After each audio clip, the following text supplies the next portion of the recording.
pouvoir gérer la mise en œuvre des différentes initiatives et des différents programmes pour avoir une organisation qui soit souple, légère, efficace, mais surtout qui est soutenable pour nos pays. Parce que nous n'avons pas l'intention aussi de créer une organisation et d'aller tendre la main à tout le monde pour pouvoir financer ces organisations. Nous souhaitons que les initiatives, il faut que nous soyons en mesure de financer nos organisations et que ces financements aillent dans les actions sur le terrain, beaucoup plus que dans le financement d'une organisation bureaucratique en tant que telle.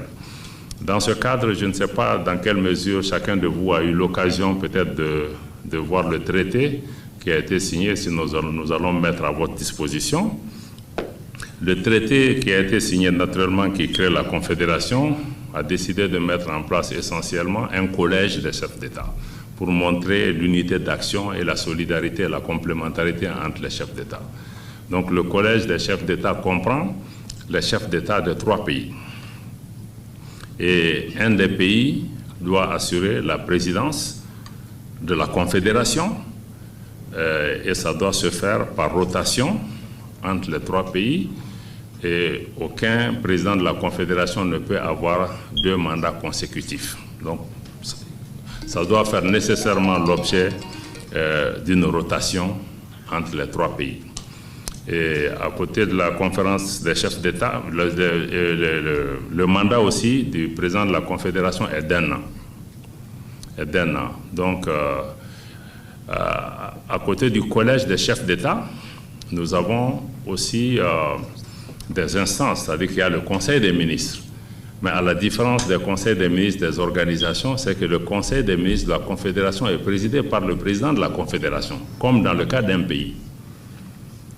Donc le Conseil des ministres n'est pas présidé par un ministre. C'est les ministres qui travaillent dans les 3 domaines clés et éventuellement dans d'autres domaines connexes en fonction de l'ordre du jour. Les ministres viennent à la fois du Burkina, du Mali et du Niger sous la présidence du président de la Confédération qui est assisté des 2 vice-présidents, les 2 vice-présidents étant les 2 autres pays qui n'assument pas la présidence de la Confédération. Et les matières qui sont traitées sont essentiellement les matières qui relèvent de ces 3 piliers. Surtout le pilier développement, qui va intégrer aussi beaucoup de ministres, au-delà des ministres en charge de l'économie et des finances, et ils sont chargés de la coordination, mais il y aura des ministres chargés de tous les secteurs productifs, que ce soit l'agriculture, les mines et autres. Donc ça va pouvoir se coordonner un peu à ce niveau-là, pour ce qui concerne les sessions du Conseil des ministres. Mais il y a aussi ce qui est prévu, c'est les sessions confédérales des parlements.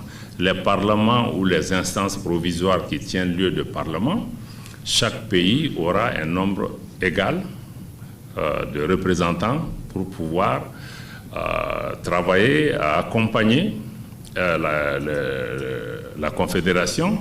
Mais dans un premier temps, ces sessions confédérales des parlements aura